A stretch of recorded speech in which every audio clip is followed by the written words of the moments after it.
They fired me on a Tuesday morning, and by Friday, their $280 million federal contract was hanging by a thread.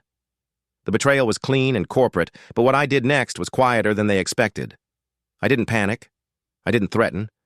I simply stopped saving them.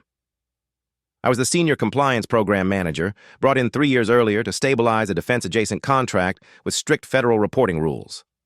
My goal was boring and professional. Keep audits clean, keep deliverables on time, keep everyone employed. I worked weekends, built the internal controls, and trained 3 departments on how not to trigger a termination for default clause. When bonuses were frozen, I stayed. When staffing was cut, I absorbed the work. The pressure crept in when leadership wanted shortcuts. The COO asked me to smooth the language in a quarterly report to make a missed milestone look minor. I said no and offered a compliant workaround that cost $1.2 million, but preserved eligibility. A week later, the VP of sales told me, just sign off, everyone does it. I refused again and documented everything. HR pulled me aside and said, be the bigger person. Image matters with the agency. The public humiliation came during an all-hands with the client dialed in. The CEO clicked to my slide, frowned, and said, this is why we're slow. I calmly explained the regulation.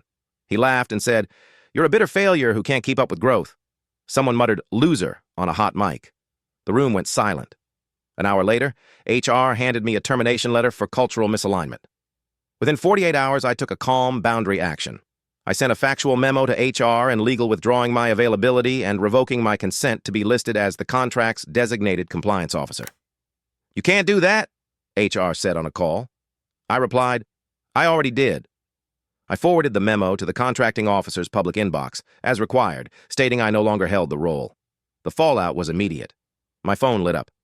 Can you just answer one question? We'll fix your severance. Don't burn bridges. A LinkedIn post praised agility. Then the agency's compliance officer emailed me directly. Please clarify the change in responsible party. I responded with dates and references. Here's the twist they didn't know I had. Months earlier, I discovered a side agreement routed through a subcontractor, moving costs off-book to meet thresholds. I'd saved emails, approval logs, and a clause highlighting mandatory disclosure. I'd warned leadership in writing.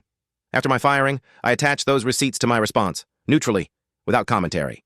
Karma didn't need my voice. The agency froze payments pending review. The CEO called, we can talk, I said, through counsel. The contract was suspended, leadership reshuffled, and I started a new role where compliance wasn't a punchline. Lesson learned. When you are the guardrail, don't let anyone push you off it. Subscribe for more true corporate checkmate stories where calm boundaries beat loud power plays.